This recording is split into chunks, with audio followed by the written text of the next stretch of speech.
The collapse wasn't shocking because trouble appeared. It was shocking because the official story and the underlying reality were moving in opposite directions. Lordstown Motors publicly signaled cooperation with a major partner, but later disclosures said that relationship had already been in jeopardy. Two narratives. One was a lie.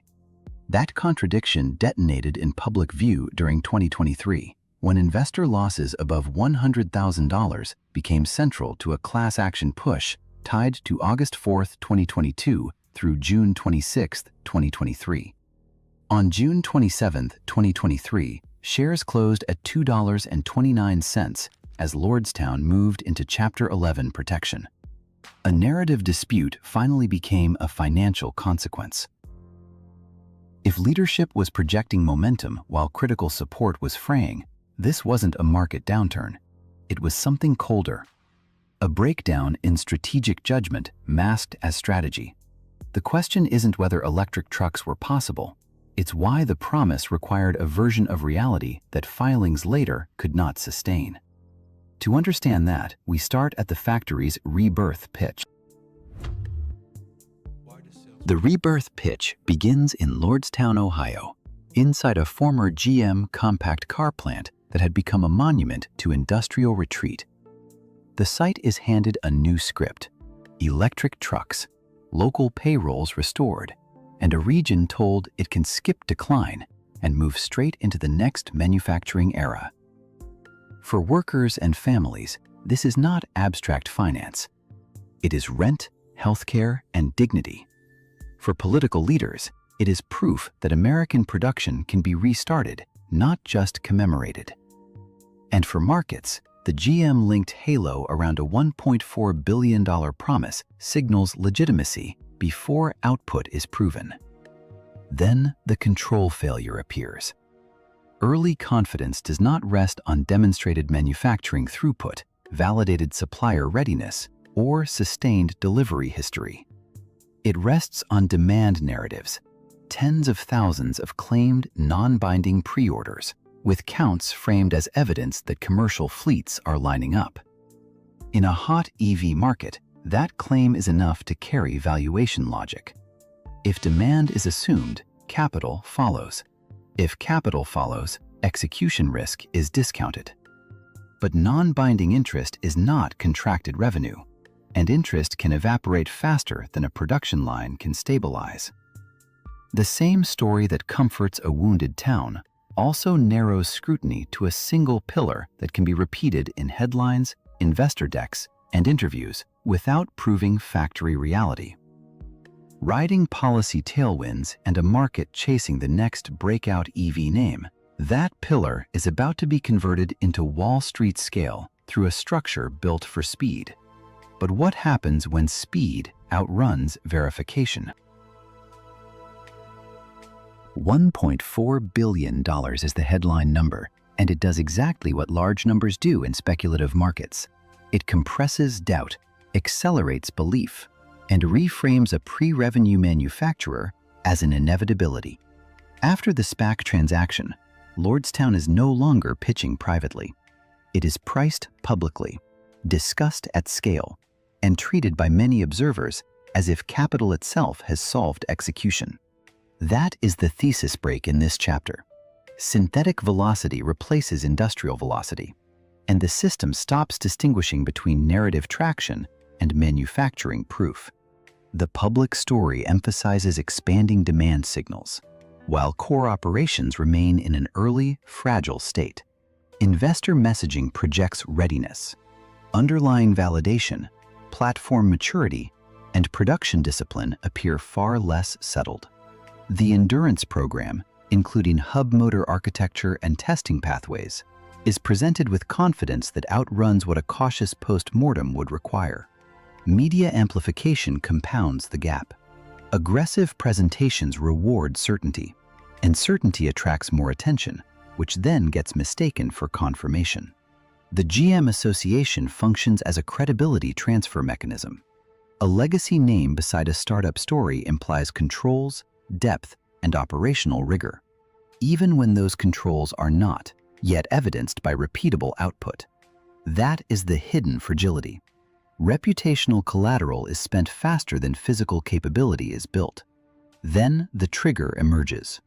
A short seller report later alleges that touted pre-orders are largely fictitious, concentrated through a single entity with no real capacity to purchase trucks. Allegation is not adjudication, but the damage mechanism is immediate. If customer proof is compromised, valuation logic unravels. And when financing depends on that logic, what breaks first? A single session 21% drop. Hundreds of millions in market value gone. The trigger is not weak sentiment. It is a forensic attack on the demand story. A short seller report alleges headline pre-orders are not binding commercial commitments, and the core proof of real buyers is far thinner than presented. Allegation is not a verdict, but markets price fragility first and legal conclusions later. 2 years later, the consequences arrive in a different register. Once the original thesis is damaged, survival depends on replacement capital. And that replacement path runs through a single relationship: Foxconn, the manufacturing partner positioned as Lordstown's second act. What was optional upside has become the company's entire financial architecture. Then a fresh contradiction lands. Public messaging has described ongoing cooperation. Internal reality tells a more strained story. Reassurance on the surface, rot underneath. That gap is the control failure. By June 2023, the crisis graduates from narrative risk to existential language. Shares trade in the low single digits as the company signals it may not survive. The remaining flight to safety case in the equity collapses. Soon after, the conflict enters litigation. Lordstown files against Foxconn in Delaware bankruptcy court. The same partner framed as critical to continuity is now an adversary in bankruptcy proceedings. The market is no longer debating execution timelines. It is repricing the probability of corporate mortality. And once the capital bridge fails, the damage does not stay on a ticker. It migrates into contracts, payrolls, suppliers, court dockets. But how fast does that spread? Bankruptcy protection converts a failed growth story into a legal inventory. In court filings, the endurance ambition stops being a production roadmap and becomes a list of assets, claims, and counterparties. The same factory sold as a regional revival now sits in procedural time: motions, deadlines, recovery priorities. Equity holders watch the damage crystallize after shares close at $2.29, down about 21% in a single day, and the market starts treating survival as a legal question, not an operating one. The human cost follows the balance sheet. A workforce promised industrial return faces layoffs as manufacturing plans cease and equipment moves toward liquidation channels. What remains is expensive specialization with limited second lives, tooling, battery systems, and automation designed for a narrow thesis that never reaches durable scale. That pattern is no longer isolated.